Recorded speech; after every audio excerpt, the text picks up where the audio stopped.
My mind keeps going back to those pictures of me as a little boy. And I think there probably are times where I think, and I know it's not possible, but I think, would it be possible for me to go back and be that little boy again? Because we all lose our innocence. Everybody loses their innocence. But when you've been through such a dark tunnel like this, when you've seen the darkness of life, the depravity of humanity, when I've seen my own depravity, sexual, otherwise, there is a desire to go back and be that little boy again and to recapture that part of you that wants to dream for the future, that wants to experience life. Because there's a lot of life that I missed out on going through this. I mean, a lot of just wonderful exploration and getting to know life and people in a normal way that I totally missed out on because of this, because of the path I went down. I grew up far too fast. And this kind of life makes you grow up very, very fast. And you grow old very fast, too fast. And there's so much of life that I wish I could go back and experience and capture. But it's gone.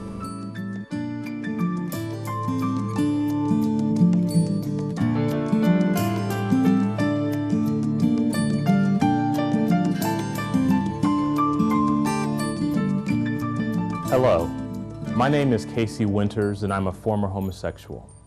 The video presentation you're about to watch contains frank and medically explicit discussions about some tragic consequences of homosexual behavior. Some of this material will not be suitable for some viewers, particularly children, so please be forewarned. During the next 25 minutes, you'll hear from those who've lived the homosexual lifestyle, as well as from the experts in medical and mental health fields. And although some of you may find some of these segments disturbing, please know that our intent is not to shock or offend, but to raise real-life issues, issues that are often ignored in the cultural debate concerning homosexuality, but issues that must be dealt with honestly and openly by mature and thoughtful adults. If I had known where that was going to take me, if I had known the things that was going to lead me into, I would have never gone to that bar that night. And so Tim and I ended up at that bar, and I got to tell you, from a human perspective, it was probably one of the most exciting experiences I had ever had. I walked into that nightclub that night, and the lights were flashing, and the music was blaring, and man, it looked like everybody was having a really good time. And that was the hook. That was the hook that got me, and unfortunately, that was the hook that kept me there. I had never thought about homosexuality, had never thought about whether it was right or whether it was wrong or what the consequences might be. All I was thinking is, man, if this is where the happening crowd is, if this is where the cool crowd is, well, that's where I want to be. And I can look back now and I can see how the stage was set. Not all of it by my own choices or even by my own actions, but looking back at the first time that I was exposed to pornography, I think probably 5th or 6th grade, where I was on the school bus and somehow or another one of the boys had gotten a hold of what really was a sex manual. And then, you know, I got involved with a group of boys that were bringing penthouses and Playboys apparently out of their home. I think all of that just kind of built up for me a real curiosity that I suppose eventually would have developed anyway, but really was developing too quickly, too soon. And then of course I was in a situation with a young boy where this curiosity I think got the best of me, and we were wrestling around in my bedroom, and I began to grab at him, and one thing led to another, and we ended up in a fondling situation. So I think my relationship with girls even kind of got short-circuited. That when I should have been learning how to relate to girls, you know, what's it like to have a girlfriend, and what does that mean, and how do you talk to girls? That was all short-circuited because I went from pornography to girls being a sexual object. And I didn't like that. It was uncomfortable for me. And so when it came time to eventually go to that homosexual bar and be introduced to homosexuality, well, I was already in the mindset of being open to sex, even though I had not particularly thought of homosexuality. I was open to the idea of sex, and I was open to the idea of a relationship being based on sex. When we went to the bar, I wasn't thinking about having sex with Tim or anything like that. And when we left the bar, I suppose I was naive, but even when we left the bar, I really didn't know until the moment we were sitting on that couch and he started to unbutton my shirt. There's no doubt Tim was the aggressor.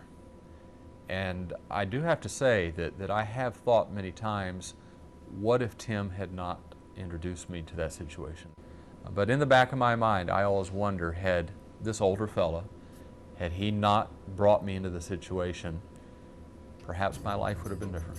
And so that led for me what ended up being an 11-year involvement in the homosexual community. And the longer I was there, the more I developed a new identity. And this new identity was the identity of being a gay young man. And the longer I stayed there, the more that identity fit. Generally, a person enters into homosexuality gradually. A lot of the people I talk to say that they knew they were different even at age 5 or 6. Began, you know, generally around puberty to feel same-sex attractions. And, you know, kind of gradually, maybe initially through pornography, maybe some boyhood experiences with other guys in the neighborhood, began to get into it. It's not an identity. No one's born this way. No scientific data. None whatsoever. You come and show me. I'll eat it. I've read all the studies. People will say, oh, well, you know those studies? I say, yeah, have you read those studies? Anybody with Research 101 can debunk those studies. They're so flawed. When I hear somebody say, well, I've known that I was gay since I was 4 years old, you know, I have to step back and ask myself, wait a minute, what does a 4-year-old know of sexuality? You know, unless they've been molested or unless they've been exposed to pornography, unnaturally exposed to human sexuality, 4-year-old doesn't think in those concepts. And so I think what happens is we develop this identity and then we attach it to curiosity experiences we have when we were younger, and we make that one long continuum, and we come to the conclusion, oh, I've always been this way, when in fact early on it had nothing to do with being a homosexual or being gay. Most of the relationships I entered into to get what I wanted. And most of them were quick, short, and superficial. I never had the long-term monogamous committed relationship that I thought I was called to. And even though I appeared to be quite well adjusted, I was very lonely. Even though I was surrounded by lots of friends and lots of activities and, you know, church and sports and on and on and on, I just was still very lonely. So I believe that committed same-sex relationships is a myth, and that there are a couple of highly publicized examples that the gay community uses. But in every town I've been into, and especially in my private practice, that's an illusion. And regarding the longevity of homosexual couples, a homosexual couple themselves did a study. One's a psychiatrist, one's a psychologist, Madison and McWhorter, reported in '84, the male couple. They studied 156 couples, 95% infidelity rate, 95%. And a German psychotherapist who's also homosexual, Dr. Martin Dannecker, in '91 did a study of 900 men over a year period of time who were in committed relationships, 83% infidelity. So Madison and McWhorter stated themselves, the norm of homosexual relationships is infidelity, and the norm of heterosexual relationships is fidelity. I became Tim. I became the aggressor, and I became the one that was using other people to satisfy myself. Anonymous sex with multiple partners and orgies, going to adult bookstores and performing sex acts on literally men that I would never see their face. You know, you hear so often from people the gross things and all the orgies and the parties, and you hear the response, well, that's just a small percentage. That's just no, it's not. That's the homosexual community. For the young homosexual male, the early involvement in sexuality is, dare I say, pain-free. It's not pain-free, in fact, but you know, it's consequence-free. And you don't see that it's doing anything to you.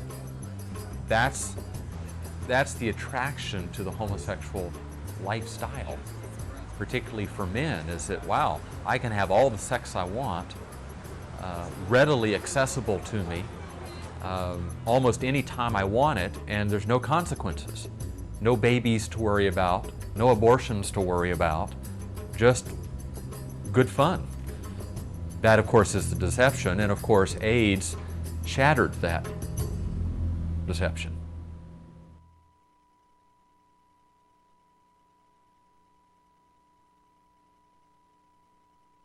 It's been reported that 30% of 20-year-old homosexual men will either have HIV or be dead of AIDS by the time they're age 30. The alarming aspect of that report is that I think 30% is probably too low. I think as homosexual practices gain more acceptance and as even they are encouraged, we are going to see that percentage increase dramatically. And that's just simply a fact that doesn't have to take place. The homosexual lifestyle, because it tends to have more than one partner and multiple partners, puts homosexuals at a particular risk for disease exposure, not because of the 8 or 10 partners they may have had in the previous year, but because of the hundreds of men they may have exposed themselves to because of those 10 men. Men are going out and having sex with men so frequently. 80% of homosexual men will have a sexually transmitted disease. That's not being portrayed on Will and Grace and Ellen. It's all made to look so plush and so kitsch and so sweet and so nice. A particular concern to the homosexual male is anal intercourse. Anytime you're having multiple sexual experiences inside the anus, there's a potential for damage. That's a very vascular area, and when a tear takes place, there can be bleeding. If there's bleeding into that area and there's an open area in the bloodstream, in the circulation, the fecal material that is sitting there in the rectum certainly can enter the bloodstream. The human papillomavirus, or HPV, which is usually seen in the genital area because of penile anal intercourse, is often transmitted to the homosexual in the perianal area. That's a risk not just to the perianal area but also to the colon itself. And homosexuals who have exposed themselves to perianal warts have an incidence of colorectal cancer and other cancers of the colon which exceed the general population. Other diseases like hepatitis A and hepatitis B are more commonly seen in homosexuals than you would see in the general population. And I recall taking care of a patient many years ago when I was in residency. A gentleman who was in his 50s, he had led a homosexual lifestyle. He had contracted the human papillomavirus, which is responsible for what we would know as genital warts. The very concerning and to a degree very sad thing about this individual's disease with the genital warts, his entire buttock, his entire anal area had been eaten away by the warts. And even with all of the expertise that we have in the medical field today, the lasers, the non-invasive approaches, the medications and chemicals that we can use, this man was fighting a battle that he couldn't win. He ended up losing all of the buttock area. He ended up having a colostomy where his feces would come into a bag on his abdomen because he no longer had a rectum. He no longer had function of that area. And it was a wide open, gaping wound.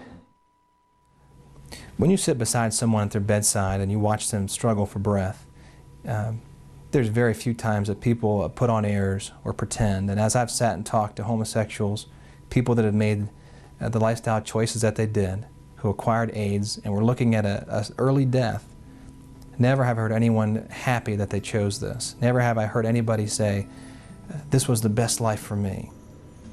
I've watched friends go. I've been to funerals. I've seen other guys get sick, people that I knew intimately. I mean, you go through a war and you wonder, did somebody survive? But this is supposed to be normal life. This is supposed to be what's normal and good for everybody. And you think back on people and you wonder, gee, I wonder if they've survived. That ought to tell us something. That ought to cause us to pause and ask if this is what we want to usher our children into something where we have to wonder, are they going to survive?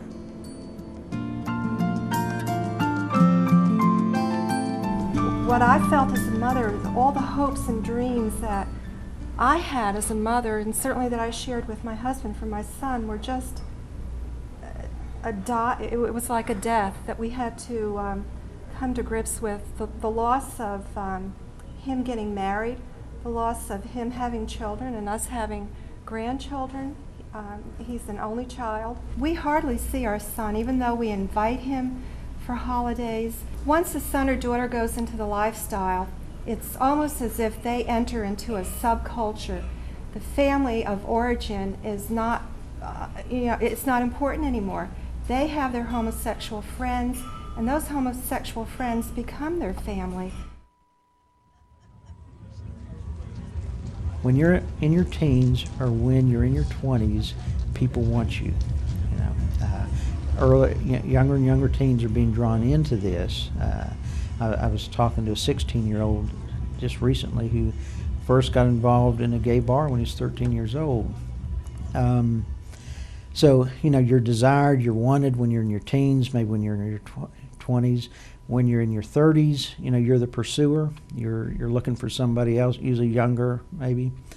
And when you're in your 40s, you're out of it. Nobody wants you. If you want to get a picture of the future of a young homosexual, gay boy, go into a homosexual bar at 2 o'clock in the morning, when the party's over, when the music has stopped, and the lights have just come back on in the bar, and look at the old homosexuals left in the bar, alone. So same-sex attractions are always driven by pain. All of it. So it's not an identity, it's a behavior. First it's a thought, feeling, desire, and then if acted upon, becomes a behavior. So no one's born this way. And then if people begin to act upon it, they get more and more unhappy because sex doesn't heal nor fulfill those deeper needs.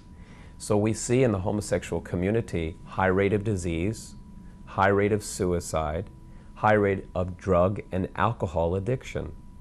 And I think the thing that finally drove me to suicide was I'd tried it all, and I just came to the end of myself. It's like, okay, I've got all this money, I've got all these things I want. What do I really have? And I had nothing. There's no legacy here. Well, there is a legacy, but it's a sad legacy. But there's no falling in love with your wife. There's no growing old together. There's no grandchildren. There's just a lonely old man. What kind of future is that? How can we send our young men to that kind of future?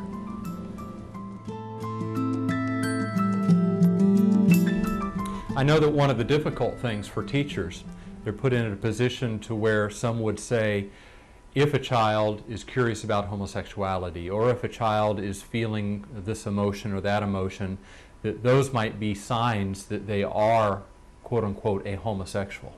And how is a teacher or a school administrator or counselor to deal with that? Having been an educator for 16 years in public and private schools, I feel that kids really look up to their teachers, and they really rely on what their teachers and principals say.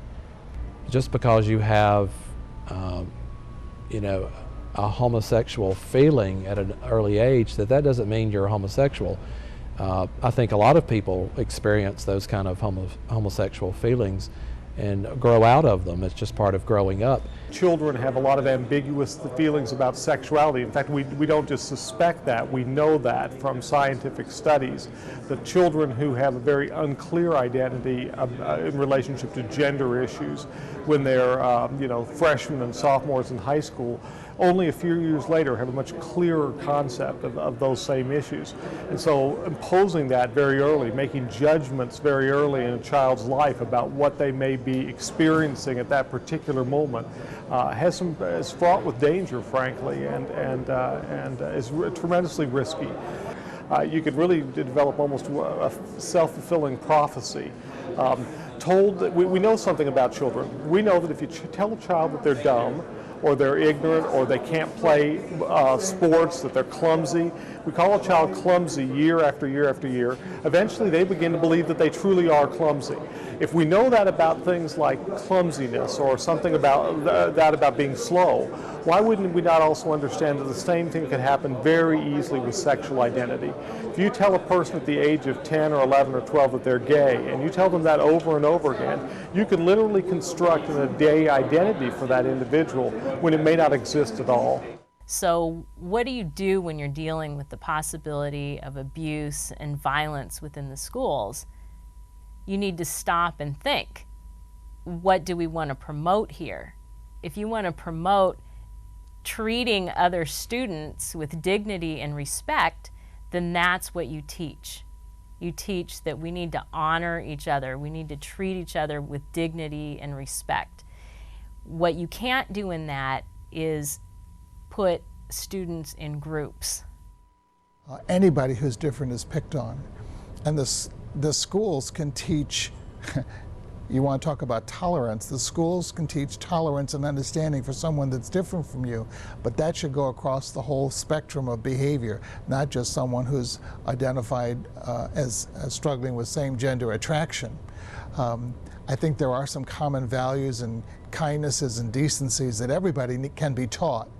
I think it's a very complicated and difficult issue. I do feel the pain of high school students, both male and female, or junior high, that are being ostracized and being teased. It's a horrible place to be. And there does need to be sympathy, and there needs to be some sort of action on the part of school administrators to stop the teasing and the taunting and the tormenting. I think that's absolutely critical, but I don't think that from that point that is an automatic springboard into anything that really gets into what should be dealt with in the home or in the church. Those kids who are genuinely struggling and don't want this in their life hear nothing about that option at all. And so I think schools absolutely, in order to be fair, have to say there's also help for those who don't want to have this in their life. Because I sat in the chair feeling like a faggot and a queer and being called one and wanting to understand what am I going through, and nobody could help me. Therapists couldn't help me, clergy couldn't help me, teachers couldn't help me.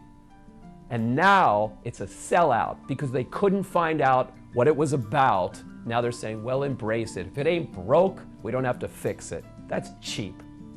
It's cheap science. It's cheap religion, and it's cheap education. We owe our children the right to the truth about same-sex attractions.